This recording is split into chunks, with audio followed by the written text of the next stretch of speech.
Ayaw ng Panginoon ng ating relationship sa Kanya ay maging stagnant. Gusto ng Diyos na tayo ay mag-level up sa ating mga pananampalataya. In fact, I believe that God caused us to move forward. He is calling you to move forward. Ano man ang level ng iyong pananampalataya, I want you to be reminded that there is always another level for your life. Ang gusto ng Diyos, yung paglakad mo sa Diyos, mas maging malalim. Yung understanding mo patungkol sa ating Panginoon ay mas lalo pang lumalim. If I may say this to you, and I say this with all humility, stop fishing on shallow waters. Wala kang mahuhuling malaking isda sa mababaw na tubig. Gusto ng Panginoon na makahuli at maranasan mo ang lahat ng mga bagay na pinagbayaran ng ating Panginoon sa krus ng Kalbaryo, but you have to get out of your comfort zone. You have to launch out into the deep. Kailangan mong magpakalalim, kailangan mong mag-commit sa iyong sarili na ikaw ay magde-dedicate at magkukumit ng iyong oras, sarili, talento para sa ating Panginoon. Naalala nyo, minsan, sinasabi ng ating Panginoong Yesus sa mga disciple, let's go to the other side. Bakit? May imbitasyon lagi ang Panginoon. Kung tapos na tayo dito sa season na ito, kailangan na tayong lumipat to another season. Hindi tayo pwedeng maging komportable at masyadong in love sa season that we are in na wala na tayong balak i-level up at pumunta sa next season ng ating buhay. Hallelujah! Pero ang pangako naman ng Panginoon, kung tayo ay susunod sa Kanya at kung tayo ay pupunta sa next level ng ating buhay, everything that you will need to make it to the other side will be provided by the Almighty God. Kapag sinunod mo ang Panginoon, bibigyan Kanya ng bagong set of experiences. Ibig sabihin, kung susundin mo lang ang design ng Panginoon, gaano man kahirap at kamasalimuot ang iyong taon ngayon, your next year doesn't have to be a mirror of this year. There is always another level, a better future, a better year para sa bawat isa sa atin. Ibig sabihin, kung susundin lang natin ang design ng Panginoon, we don't have to be stuck in the same cycle over and over again. You don't have to deal with the same stuff, the same hurt, the same offense, the same pain, the same brokenness over and over and over again. Everybody say, let go. Kaya nga sabi ng Hebrews chapter 12 verse 1 to 2, therefore, since we are surrounded by such great cloud of witnesses, let us throw off everything that hinders and the sin that so easily entangles. Ano sinasabi ng scripture? Meron tayong journey, meron tayong takbuhin, merong purpose ang ating Panginoon sa bawat isa sa atin, at kung gusto nating maging epektibo, kailangan lahat ng nakakapagpabagal at nakakapagpabigat sa iyo, especially ang kasalanan, ay kailangan mong bitawan. And let us run with perseverance the race marked out for us. How? By fixing our eyes to Jesus, the pioneer and perfecter of faith. For the joy set before Him endured the cross, scorning its shame, and sat down at the right hand of the throne of God. Let's go back to verse 1 again. Pansinin niyo po sa verse 1. Sabi po dito, therefore. Everybody say, therefore. Every time makakita kayo ng therefore, it is a clue na kailangan nyo basahin yung nangyari before that. At since ito ay Hebrews chapter 12 verse 1, wala namang Hebrews chapter 12 verse 0, so you have to go all the way to Hebrews 11. Sa Hebrews chapter 11, makikita po ninyo mga kapatid na yung ating mga biblical heroes, idinitalye yung kanilang mga naging accomplishment at kung paano nila naranasan ang mga pangako ng Diyos at lahat ng bagay na sinakripisyo nila at kung paano sila naging matuwid sa harapan ng Panginoon. So ibig sabihin yung Hebrews 11 is a reminder for all of us na lahat tayo, anuman ang level ng ating pananampalataya, we have to go through a long distance journey. This is going to be a multi-level race. This is going to be a multi-terrain race na kung gusto mong tumagal sa journey that you are in, kailangan mong ilay aside everything except for what is absolutely necessary. Are you following me? Amen. Na ang sabi ng scripture, ito ang mga tao, si Abraham, si Moses, si David, ito ang mga tao na may takot sa Panginoon na naranasan ang pangako niya. Therefore, kaya ngayon, tayo na, sa panahon natin at sa generation natin, ang sinasabi ng scripture sa atin, since we are surrounded with a huge crowd of witnesses, since we have Abraham, we have Jacob, we have David cheering for all of us, now, ang bagal ng takbo mo, lay aside every weight that is so easily entangles and slowing you down, and fix your eyes to Jesus, the author and the finisher of your faith. Meaning, magagawa lang natin at matatapos lang natin ang purpose ng Panginoon ng accurate at mabilis kung ating bibitawan ang lahat ng mga bagay na nakakapagpabagal sa bawat isa sa atin.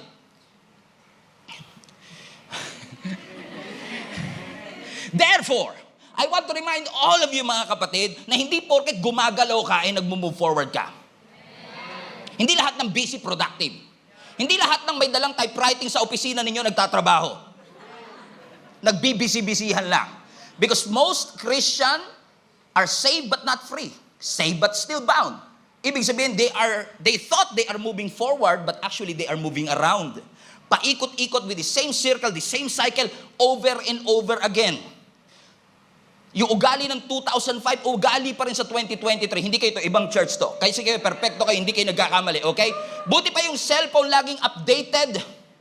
Pero minsan yung ating behavior, ugali, yung ating faith, hindi nagle-level up at hindi nag-a-upgrade. Alam nyo ba kapag sinabi ng scripture na reach forward, look ahead, ang ibig sabihin nito, it is a sign for you to stretch. Everybody say stretch. Lahat ng nag-move forward, you have to stretch. When you reach forward, your arms needs to stretch. At sa lahat ng stretching, may masakit. Minsan sa stretching, may maiiwang stretch mark. Kasi hindi sana yung balat mo, kaya nai-stretch siya, nag-iiwan siya ng peklat, nag-iiwan siya ng senyales, kasi ang gusto ng Panginoon, you don't settle for what is comfortable.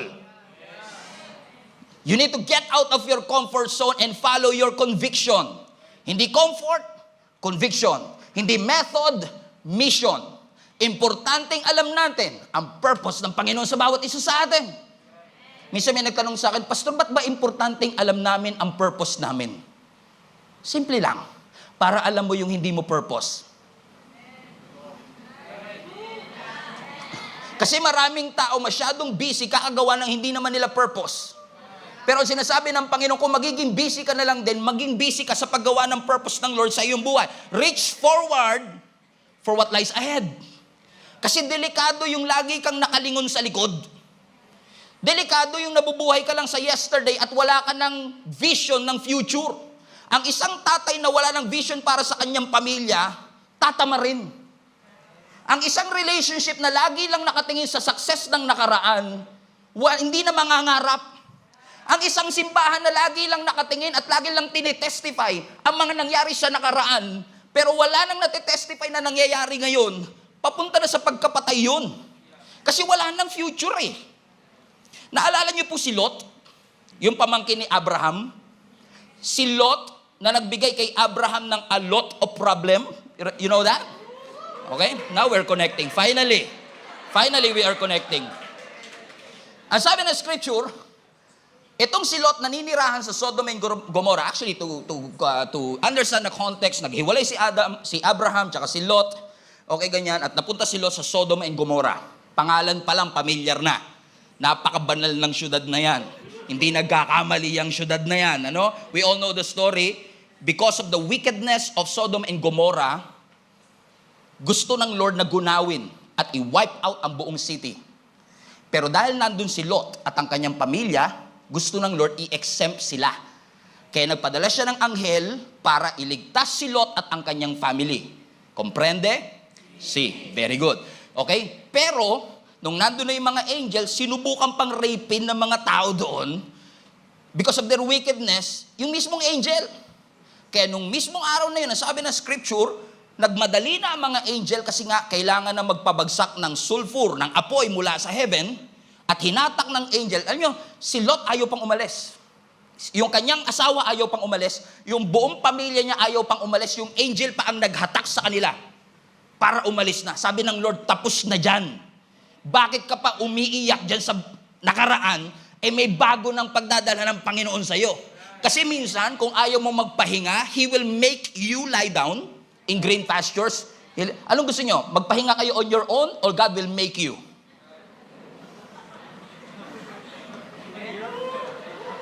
Right? So in essence, hinatak sila ng angel, si Lot, kasama ang kanyang asawa. Ang sabi na scripture, yung kanyang asawang babae. Walang pangalan sa Bible, so asawa ni Lot, pangalanan na lang natin babae, Lot. Okay.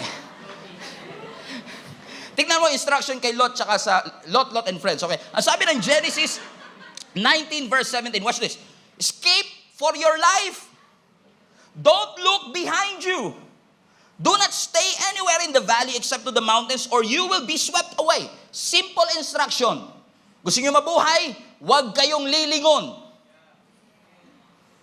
Paano hindi lilingon, pastor? Nandun lahat ng asawa, yung mga kapamilya ko, nandun po yung aking mga kaibigan, nandun po yung mga binili kong ektaryang lupa. Hindi ko po yun basta may iwan. In fact, yun yung naging, in essence, dahilan ng asawa ni Lot.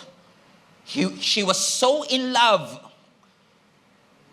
and so valued sa kanyang properties at sa kanyang nakagisnan that she's not willing to let go. May mga kilala kayong ganon? Masyadong in love sa nakaraan, kaya kahit may bago na, yung nakaraan pa rin iniisip nila. Oo. Sa buhay to, buhay to. Buhay. Okay, sa buhay. So sabi na scripture, verse 26, Genesis 19:26. So si Lot, he ran, his daughters close behind, but his wife from behind him, watch this, she looked back and she became a pillar of salt. Ano yung instruction? Escape. Don't look back. Pero yung asawa ni Lot, nakatingin pa rin na ang sabi na scripture, dahil siya'y lumingon doon sa kanyang pinanggalingan, naging haliging asin si Lot. So in essence, if I may contextualize this, parang inalat si Lot. Iba siguro sa inyo mga 6 o'clock. Ayun pala yung joke ni pastor. Kaya pala inalat. Kala ko minalas lang talaga. Bakit mga kapatid? Habang ginugunaw ng Lord ang Sodom at Gomorrah, pinagmamasdan ng asawa ni Lot yung flaming fire that is consuming everything that she valued. Lahat ng pinahalagahan niya. Ayaw niyang iwanan. In fact, yung Hebrew word for look back, alam niyo, minsan nare-realize ko, naniniwala kaya kayo pag sinasabi kong Hebrew word, chine-check nyo nga ba talaga kaya? Kasi baka mamaya iniisip nyo, iniisip lang ni pastor yan, look ba? Chine-check ko po yan, okay? Alam niyo po yung salitang look back in the Hebrew, ang ibig sabihin, she paid attention. So hindi lang siya basta tumingin, tinitigan niya yung nakaraan at kaya siya inalat. Because you know what? Naniniwala ko walang mali sa nakaraan. We should be aware of our past. But we should not live in the past. Kasi magandang aware ka sa nakaraan kasi kung hindi ka aware sa nakaraan, hindi mo ma-appreciate yung kasalukuyan. Kaya mga anak, huwag kayong magagalit sa mga magulang nyo kung lagi nilang sinasabi, alam mo anak, pahalagahan mo ang pagkain kasi naaalala mo, kung wala ka pa noon, nung unang panahon, napakahirap ng aming buhay, asin lang ang aming inuulam para kami si Lot. Okay, asin lang kinuulam namin, mantika, toyo, masaya na kami. Sabi naman ng mga anak, what's wrong with you, Dad? Hindi nila ma-appreciate kasi hindi nila naranasan. At kung hindi ka aware sa nakaraan, you will not be grateful for what God already did in your life. Correct? So hindi masama. Hindi masamang maging aware sa nakaraan. Hindi masama yon. Amen? Kaya nga ako lagi kong sinasabi sa lahat ng mga volunteers natin ang history ng ating simbahan because sometimes you take it for granted when you don't witness who we were before. Amen? Awareness of the past is not wrong. Living in the past, that's where the wrong things started to happen. Kasi pag ikaw ay namuhay na sa nakaraan, ikaw ay nagdwell na sa nakaraan, alam kong you made a mistake, you failed, but you don't have to dwell in it. You're not defined by your mistakes unless you stay in that mistakes. Kung mananatili ka doon, you will be defined by it. Lahat tayo dumaranas po ng pagbagsak, pagkakamali. Nakakalungkot man, pero may mga taong nakaranas ng matinding trauma, nasaktan, na-disappoint, na-reject, na-frustrate. Kasi yung mga past experiences natin, pwedeng magkaroon ng positive or negative na influence sa ating buhay. Napansin niyo po mga kapatid na yung nakaraan natin nakaka-apekto sa ating confidence? Ulitin ko ulit. Napansin niyo po ba ng inyong nakaraan ay nakaka-apekto the way you talk? Yes. Kaya minsan intindihin niyo na lang, halimbawa kinamusta mo lang, kamusta ka na? Galit ka agad, kinakamusta mo lang, intindihin mo na lang, baka may pinagdaanang matindi. Okay, in the past. May kilala ba kayong gano'n mainitin ang ulo, laging galit, irritable? Nag-uusap kayo ng matino, bro, kamusta? Wag nating husgahan kasi baka mamaya dumaan sa matinding pagsubok, dumaan sa matinding trauma. Kaya pag nakakarinig lang na nagsara ng pinto, oy, gera. Nawar shock. Guess yung ibig sabihin, mga kapatid? It affects the way you talk. It affects the way you respond. It affects the way you handle the circumstances in your life. But let me just clear this up bago tayo magpatuloy, in case hanggang dito na lang yung kaya niyong pakinggan. God wants you healed and whole. Healed and whole. God wants you healed and whole. And sometimes these past experiences, especially the negative experiences that we've faced, mga pinagdaanan natin noong nakaraan, ay nagsisilbing baggage natin. Kala mo nakaalis ka na, pero ang totoo, dala mo pala. Pwedeng baggage ng old habits, guilt, shame. And I don't mean to say this in a judgmental way, pero napansin nyo ba na nangako ka before na hindi ka magiging katulad ng tatay mo, pero you end up doing the same thing? Diba? Why? Because may nangyari sa atin in the past na we would rather escape than face. Old habits, guilt, shame, burden, sin, or emotions na hindi na-process. Galit ka, pero sinabi, sige na, malis ka na lang dito, ayoko na lang makita ang pagmumukha mo, okay na tayo. Pero wala talagang actual forgiveness, or posibleng hindi napunta sa reconciliation, envy, pwedeng jealousy, unprocessed pain, or unresolved yesterdays. Mga nangyari kahapon na hanggang ngayon nakaka-apekto pa rin sa'yo. You know, one thing I've realized, ang emotion natin is so powerful. Emotion mo ang nagda-drive sa'yo to succeed, pero emotion mo rin ang nagdi-drain sa'yo to stop. Think about it. Ang emotion natin ang nagmo-motivate sa'yo sometimes, pero emotions mo rin ang nagdi-demoralize sa'yo sometimes. And nakakalungkot man, pero this is becoming more frequent that there are a lot of people are being abused. At yung childhood trauma ay nakaka-apekto pa rin sa kanila hanggang ngayon.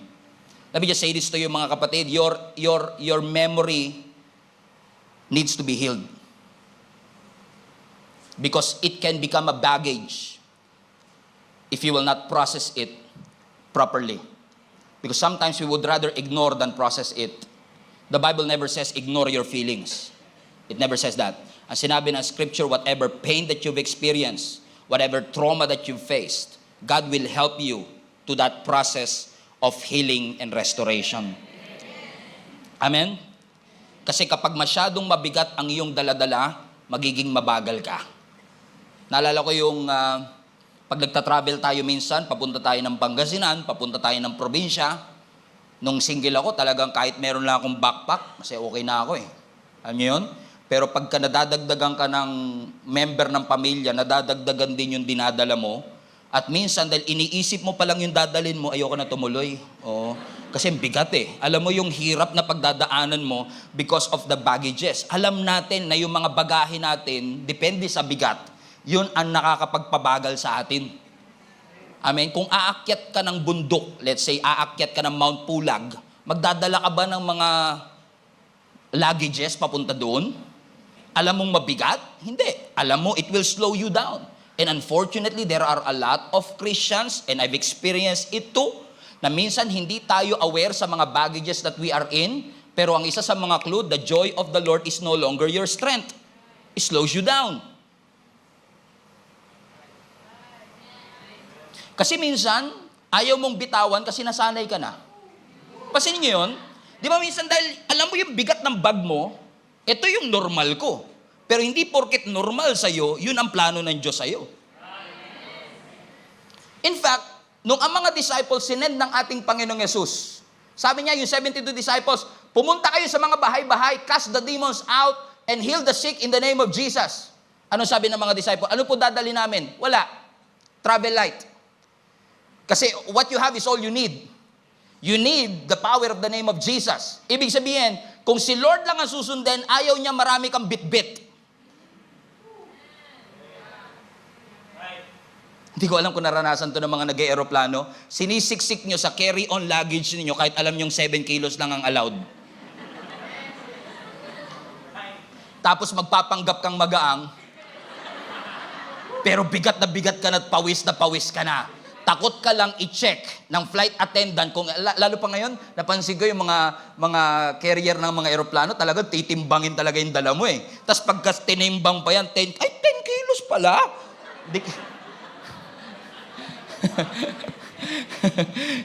Yung nasurpresa ka pa. Alam mo yung minsan nagro-roller coaster ka. Pagbaba mo ng roller coaster, sabi mo, nakakahilo pala. Grabe pala, no? Sabi ko, grabe pala. Ilang oras ka nakapila, tinignan mo lahat ng pumunta. Alam mo yung pagdadaanan mo, di ba? Tinitigan mo lahat sila, sumigaw sila, umiyak sila, nasuka sila. Tapos nung ikaw na nasurpresa ka pa, nakita mo eh. Ilang oras mong tinitigan nyo, sabi mo, exciting. Tapos nung ikaw na, nagulat ka pa. Everybody say luggage. Gusto ng Lord, magaang lang tayo kasi it will slow you down. Unfortunately, marami sa atin, spiritual hoarders. Habang nasa journey ka, pick up ng mga luggages. Ngayon, hindi mo alam kung kailan mo at saan mo bibitawan. Kasi masyado ka nang napamahal sa mga luggages na meron ka, na akala mo ito ang normal. Uy, mukhang hirap ka na. Hindi, sanay na ako. Pero yun nga ba talaga ang will ng Panginoon? O ang gusto ng Lord, bitawan natin? Pwedeng ang baggage naman na ating dala, hindi naman necessarily spiritual. Pwedeng painful experience, tragic accident, painful breakup, sakit na naranasan mo dun sa dating minahal mo at pinagkatiwalaan mo, sakit ng brokenness, child memories na nakakapagpabagal ng iyong maturity. Pwedeng nagmahal ka before at nagtiwala ka at hindi nila alam, di alam ng mga parents mo, hindi alam ng mga kaibigan mo lahat ng abuse, lahat ng emotional pain na naranasan mo because of that toxic relationship. And now you are trying to pretend that you're okay because you feel like you're ready for another relationship. And you did not even process the pain. Ramdam na ramdam mo, bro. That's me.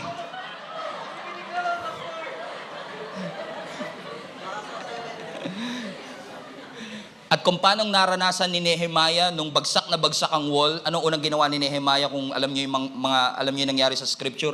In-examine ni Nehemiah yung wall bago niya na-rebuild.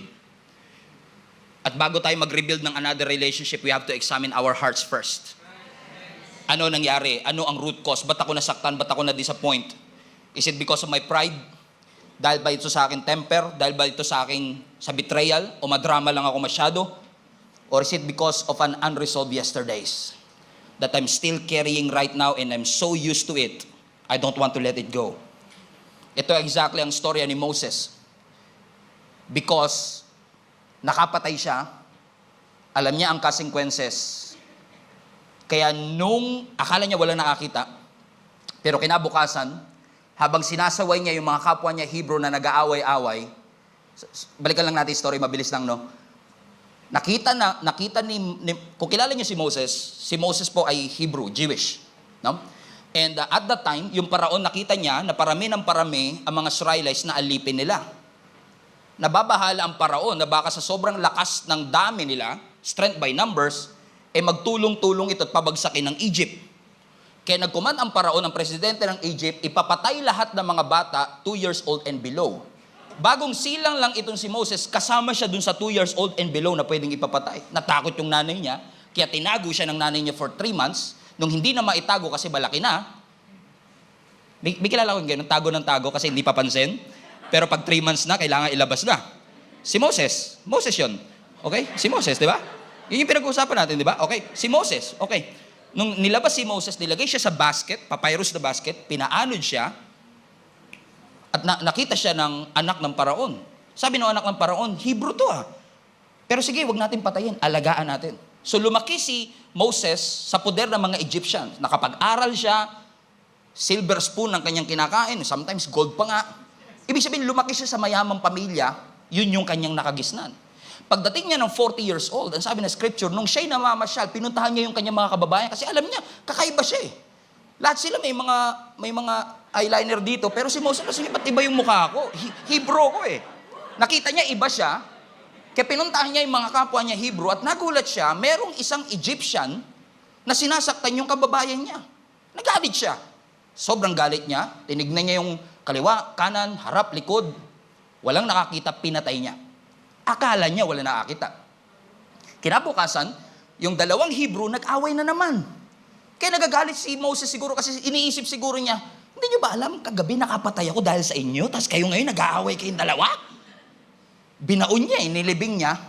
Nung sinasaway niya ngayon, itong kapwa niya Hebrew, ang sabi niya, hey, sino ka para sumaway sa amin? Judge ka ba namin? Prinsipe ka ba namin? O baka naman patayin mo rin kami katulad ng ginawa mo kagabi. Wow, man. Na-shock si Moses kasi akala niya walang nakakita. Kasi minsan, kapag tayo ay gumagawa ng mali at akala natin walang nakakita, tinatago natin.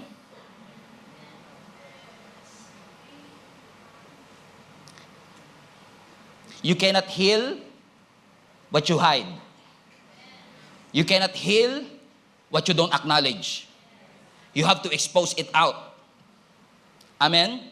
Kasi time will come, katulad ni Moses, maaaring iniisip niya, lusot na ako, pero kinabukasan, na-trigger siya sa sinabi ng kapwa Hebrew niya. Nakita kita, and it triggers what happened yesterday. Kasi hindi niya talaga na-proseso yung nangyari. Literal na yesterday. What happened yesterday, he killed an Egyptian. He was not able to expose himself and say, ako po nakapatay. Hindi siya naparusahan, hindi siya naproseso, kaya nung binuhay the following day, nasaktan siya at natakot. Kasi pag hindi mo prinoseso, masakit pa rin kahit 10 years na ang nakalipas. Amen? Meron po akong peklat dito. Nangyari po ito nung ako ay probably 7 or 8 years old. I don't remember anymore. Duguan to. Alam nyo ang first aid, yung mga first aid minsan ng nanay natin noon, kape, buhusan ng kape yan. Bubuhusan ng kape, first aid kit para pampampat ng dugo. Kasi sobrang tindi ng dugo, dinala ko sa doktor, iyak ako ng iyak kasi masakit. Pero pwede ko bang sabihin, Doc, band-aidan mo na lang, I'm okay. Hindi. Kailangan siyang gamutin. Kailangan siyang linisin. Buti na lang, ginamot siya at nilinis. Kasi ngayon, kahit hawakan ko siya, hindi na siya masakit. Sumasakit lang kapag hinawakan mo kung hindi pa siya completely magaling.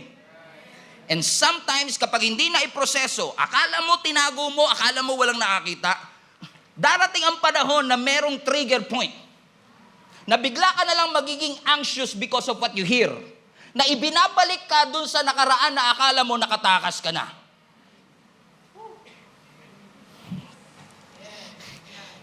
Posible ba na ang mga stress and worry na nararanasan mo ngayon is actually a trigger of an old memory?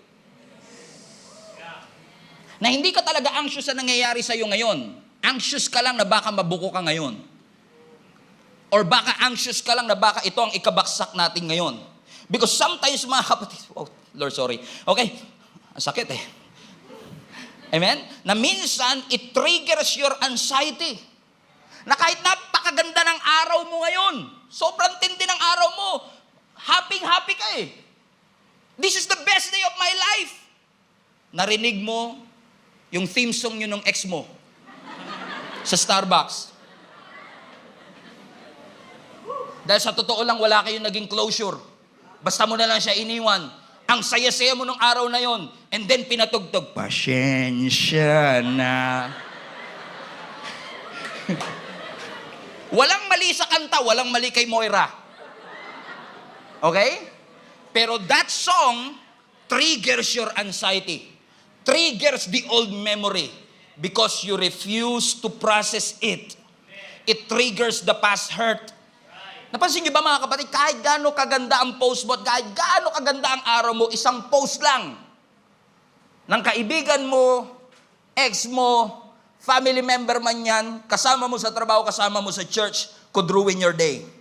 So you went from super happy to super sad. Because the past hurts still hurt. Hanggang ngayon, masakit pa rin. And now, nagtataka ka rin kasi, nangyayari ba sa inyo to? Baka ako lang. Na sometimes nagsisisi ka, tinulungan ka na, nag-overreact ka pa. Alam mo yun, naranasan nyo ba minsan yun? Yung parang masyado kang busy, masyado kang anxious, masyado kang fearful. Tinulungan, wag mo akong gagambalain. And now you will realize, teka, nag-overreact yata ako. Because ang totoo, you are not responding to what they did. You are responding to the hurts that was not processed 15 years ago. So the way we act and the way we react. Tingnan mo si Moses. Nung siya ay nabuko, anong ginawa niya? Tumakas siya.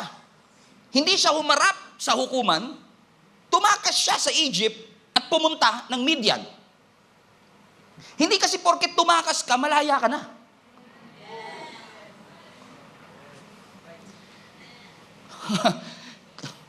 Do you love this series? You love this? Okay. I love it too. Because sometimes mga kapatid, akala natin porket nakatakas na tayo, nakalaya na tayo. Iba po ang definition ng freedom sa process. In order for you to experience true freedom, you have to go through the process and not ignore the process. Katulad ni Moses, tinakasan niya. May nakakita ba sa kanya? Meron. Kaya nung nabuko siya, anong ginawa niya? Tumakas siya. Saan siya pumunta? Sa Midian. Alam niyo po ba, ang land of Midian is a land of desert. It is a wilderness. Pansinin niyo sa scripture, lahat ng tumatakas kay Lord na pupunta sa wilderness. Because a wilderness is a miserable, dry place. And sometimes, the first reaction and the first response is to hide, to flee, and to escape. Pero we don't realize that our responses today are responses of unresolved yesterdays. Yung abuse, yung heartbreak, betrayal, anger, conflict, agony, regrets, and rejection, na supposedly ang past natin ay platform. Yung past natin ay magsisilbing trampoline natin para sa next heights and the next season. But unfortunately for many of us, our past is our worst enemy.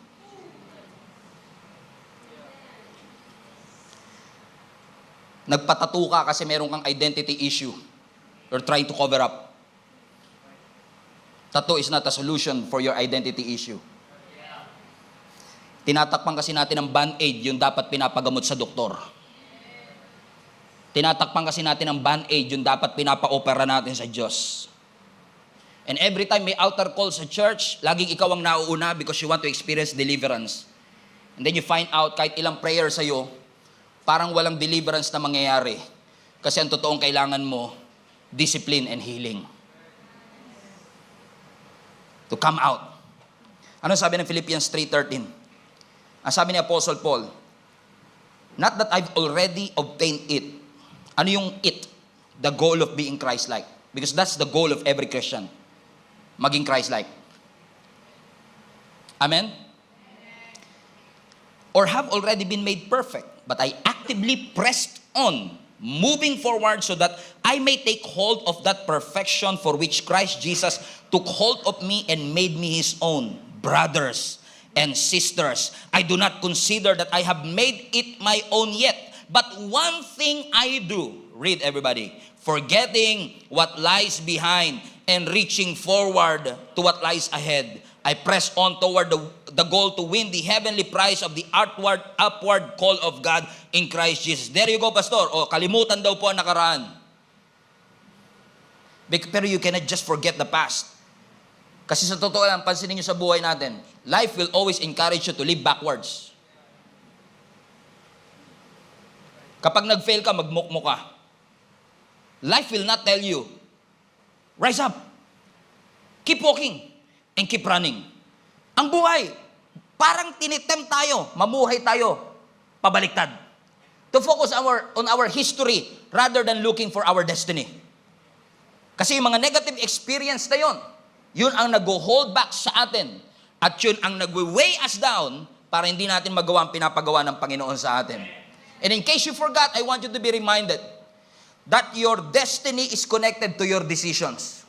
So today, I want you to decide to say to the Lord and say, God, if you want us healed and whole, I want me to be healed and whole. Gusto kong mabago ako.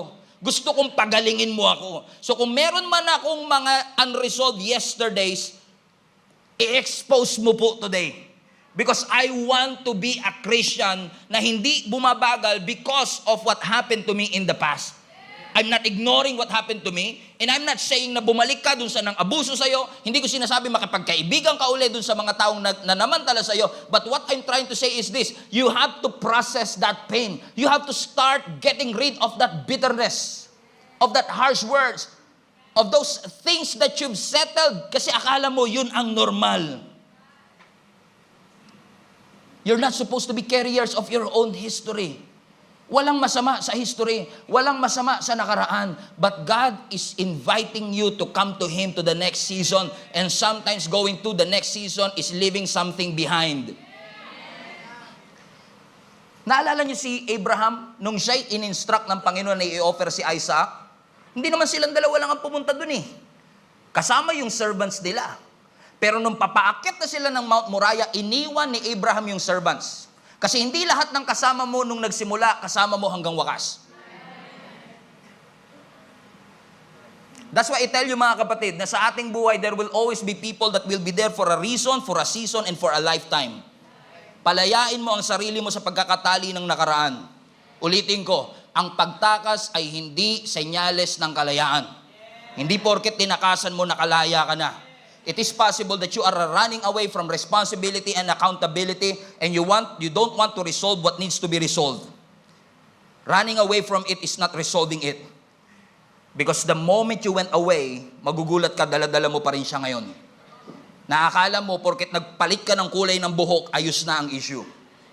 Na porket akala mo nagpalit ka ng kumpanya, tapos na ang issue.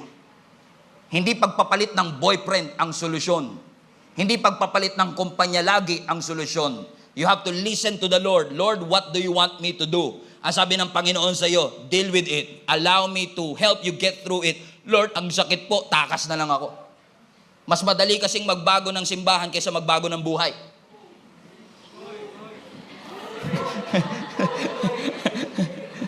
Hallelujah. Palapakan natin ang Panginoon. So what happened here? What happened here? So Moses ran away. Saan siya dinala? Wilderness. Everybody say wilderness. Alam niyo mga kapatid, listen. Gusto kong matauhan din kayo dito kung paano natauhan ako nang binabasa ko to at pinag-aaralan ko to. 40 years old si Moses nung nagawa niya yung pagpatay. Tinawag siya ng Panginoon through a burning bush. Remember that story? Na binigay kay Moses yung kanyang assignment na siya ang gagamitin para ilabas ang mga Israelites from Egypt to the Promised Land. Komprende? Now, ilang taon si Moses nung tinawag siya ng Panginoon? 80 years old. So what happened between 40 years old up to 80 years old? Alam niyo nangyari? Nanatili siya sa wilderness at exile. Mas pinili niyang magsettle sa wilderness kaysa harapin yung consequences. Mas pinili niyang magtago ng 40 years kaysa pumunta dun sa paraon at pagbayaran ng kanyang pagkakamali. That's a long time. 40 years. And then, nung 80 years old na siya, kinausap siya ng Panginoon. Ano ang sabi in Exodus chapter 3 verse 9? Fasten your seatbelt. This is going to be funny and challenging at the same time. Ang sabi ng Panginoon kay Moses, Exodus 3, 9 to 10. I want you to see this. Okay, here you go. The Israelites' cry for help has come to me, sabi ng Panginoon. I've seen myself how cruelly they're being treated by the Egyptian. So Moses, it's time for you to go back. And I'm sending you to Pharaoh to bring my people and the people of Israel out of Egypt. Kung ako si Moses, Lord, pwede ba na lang? Lord, hindi mo yata nabalitaan, viral po sa YouTube yun, yung pagpatay ko dun sa Egyptian. 40 years ko pong tinakasan at tinakbuhan, tapos papabalikin mo lang din pala ako.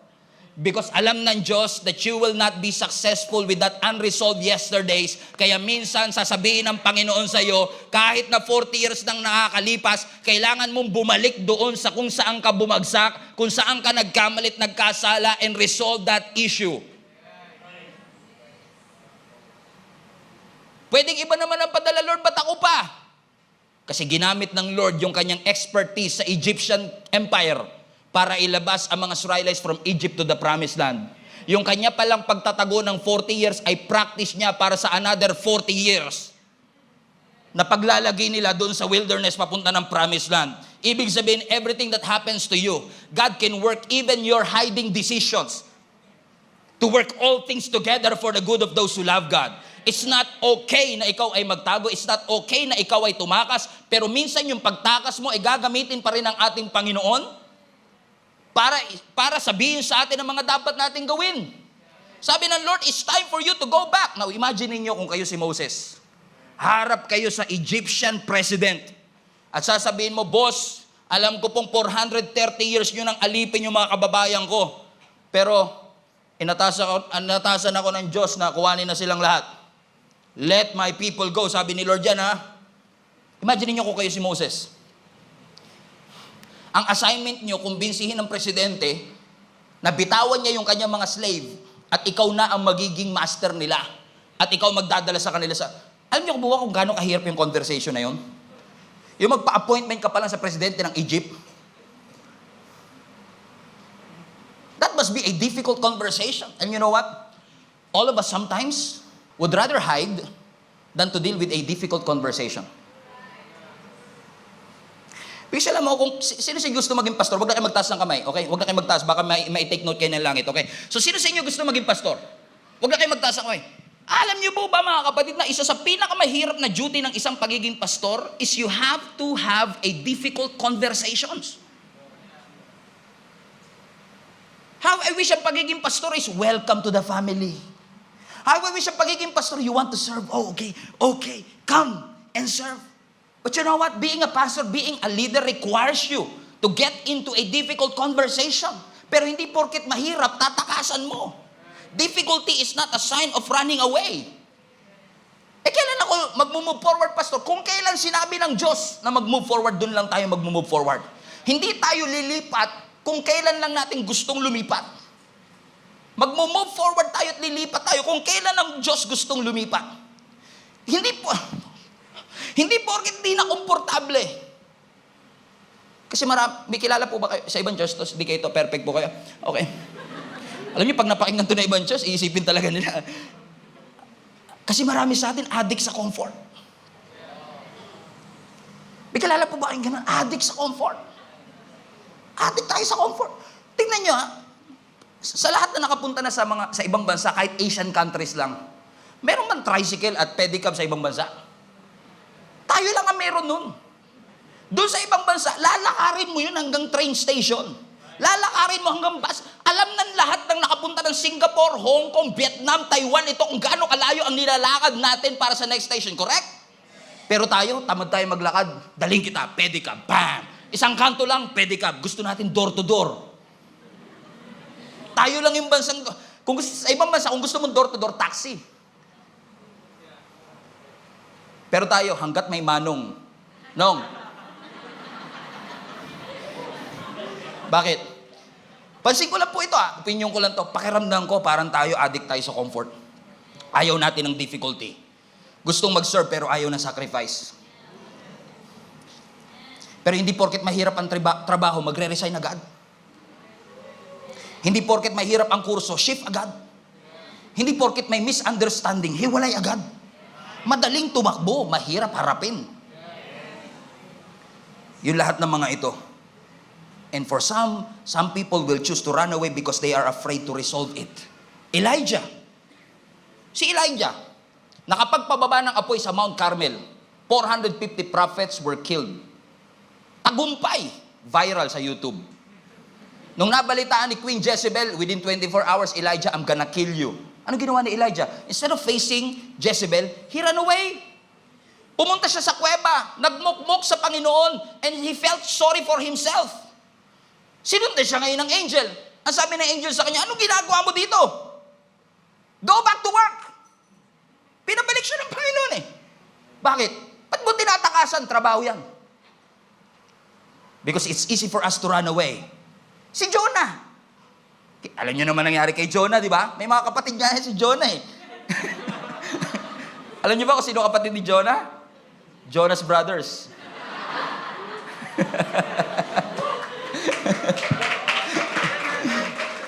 Si Jonah, saan siya pinapapunta? Nineveh. Saan siya pumunta? Tarshish. 5 times na mas malayo kaysa sa Nineveh. Dahil sumuway siya, yung sinakyan niyang barko sa Joppa, nakaranas ng matinding bagyo. Nung hinahanap ngayon ng mga crew kung bakit sino naman nagkasala sa inyo, nagpalabunutan sila. And tadan, sino nakuha? Si Jonah. So anong ginawa kay Jonah? Itinapon sa dagat, kinain ng balyena, sa Niluwa, Nineveh. So, susunod ka ba diretso? O gusto mong itapon ka muna sa dagat, kakainin ka ng balyena, kasi doon ka rin iluluwa. Tinakasan ni Jonah, ayaw niya kasi ang mga taga Nineveh. Galit siya sa mga taga Nineveh. Pero sabi ng Lord, may mission ka, and you have to face it. Hindi mo pwedeng basta takasan na lang. Nakakala mo walang Diyos. You can run away from God, but you cannot outrun God. Amen? Amen? Praise the Lord. Buti na lang si David, nung nakaharap niya si Goliath, hindi siya tumakbo. Hinarap niya yung Goliath. At dahil hinarap niya yung Goliath, na-promote siya. Buti na lang si Jesus, nung nakita niya yung pako at krus, hindi siya umatras. Kasi dahil purpose-driven ang ating Panginoong Jesus, He endured the cross. The joy that was set before Him para sa kaligtasan ng bawat isa sa atin. So friends and family, praise the Lord. So friends and family, I am in no way minimizing what you're feeling right now. I am in no way minimizing the trauma, the pain, or the difficulty that you went through. And I'm in no way suggesting na bumalik ka dun sa taong nang rape sa'yo, nang abuso sa'yo, nanampal sa'yo, nang gulpi sa'yo, at nagtangkang pumatay sa'yo. Hindi po yan ang sinasuggest ko. Ang sinasabi ko lang ito, huwag mong hayaan na yung experiences na yun, dalhin mo sa puso mo, na maaaring hindi nila alam na masama ang loob mo, pero sa totoo lang, kaya ka galit na galit kasi ang saya nila, ikaw, malungkot eh. Kasi hindi naman sila informed na nagtampo ka. Di ba? Kaya kung nasan sila, wala ka dun. Ang liit lang ng bahay niyo. Pero ikaw nasa sulok kasi ayaw mo siyang makasama. Hindi ko sinasuggest na yakapin mo siya, pinagtangkaan kanyang abusuhin, tapos yayakapin mo siya. I'm not saying that. But what I'm saying to you is this. Whatever heartaches, anger, and bitterness that was caused by the past, that's a baggage that you need to get rid of. Ephesians 4, get rid of all bitterness, rage, anger, harsh words, slander, as well as all types of evil behavior. Instead, be kind to each other, tender-hearted, forgiving one another, just as God through Christ has forgiven you. Let's go back to verse 31. Everybody say, get rid. Pakisabi sa katabi mo, get rid. Ano sinasabi ng Panginoon? I'm not forcing you to forgive. I'm not forcing you to do the things that you are not comfortable to do right now. But I'm telling you this. Kapag sinabi ng Lord na get rid, it's not just a command. It is an invitation. Kasi kapag ginet rid mo yan, God is offering you a better life. God is offering freedom, peace of mind, sensible, sound mind. He is inviting you to a life of purpose and direction. So He's just saying, come. Bakit ka nagtitiis gumapang? Ang bigat ng dala mo. You are not meant to crawl. You are meant to run the race, not to crawl the race. Run. And you cannot run with that amount of weight and baggages that you have in your life today. So He's offering you an invitation. I know you're stuck. I know you are suffering. I know that you are in pain. But guys, come to me. All of you who are weary and heavy laden, and allow me to give you what? Rest. Rest in Jesus. Come to Him. I wish pwede ko kayong resetahan ng gamot. Ito, inumin nyo para mawala na lahat yan. But I can't. But I can point you to Jesus, the author and the finisher of our faith. God already knows, mga kapatid, na matagal mo nang hindi makita ang Diyos at matagal mo nang hindi maramdaman ang Diyos. You've been attending a church and you don't feel God. God knows that you are seated in an anointed service and anointed ministry and you can't feel God. Alam ng Diyos na hindi mo siya nararamdaman. Alam ng Diyos na hindi mo siya makita. Kaya kanya iniimbitahan, come to me and rest in me. God wants you healed and whole. Analyze what's in your bag. May bitterness ba? Remove it. May anger? Tanggalin. May slander? Tanggalin. It's not gonna help you. That's something that you cannot bring in this journey. Kasi if you want to be effective, if you want to experience all that God has bled and died for at the cross for you, you have to analyze and choose as you pack your bags, ito ba'y makaka-contribute sa longevity at pagtatagal ko? O kaya ko lang itong dalhin after 1 year and then I'm gonna start to crawl? This is going to be a marathon, a long journey. Travel light. And by the way, kung mamimili ka ng ilalagay mo sa bag mo, choose as if your life depends on it. Piliin mong mabuti. Dahan-dahan. Hindi yan basta parang toothbrush lang na ilalagay mo sa bag mo. At hindi yan basta isang damit lang na extra na ilalagay mo sa damit mo. It's going to affect your life. It's going to affect your family. It's going to affect the future of your kids. So choose wisely. God wants you healed and whole. My friends and family, I'm not angry. I'm just saying this to you. God wants you to be free. Please, for your own freedom, for your own walk with the Lord, bitawan ang mga dapat bitawan. Naalala ko nung ginagamot to, grabe yung sakit. Kasi parang hindi ko alam, parang expire na yata yung anesthesia ang nilagay. Sobrang sakit. Ang dami kong niluha. Galit na galit ako sa doktor nung ginagamot niya to. Galit na galit ako sa doktor. Tapos kami pa nagbayad. Ako na nga sinaktan, ako pa nagbayad. But now I thank that doctor. Hindi ko siya kilala, but I will forever thank him. And you will forever thank those doctors. Na kahit na sumisigaw ka, nung nasa proseso ka ng pagpapagaling, tiniis nilang tulungan kang gumaling. Kasi minsan yung mga kaibigan natin na nag-aampat ng dugo mo, kinakalaban mo pa, kasi nasasaktan ka sa sinasabi nila.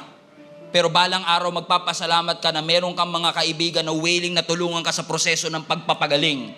Kasi ang gusto nila, hindi mo dalhin yung baggage na yan para sa next season and sa next stage ng iyong buhay. God wants you healed and whole.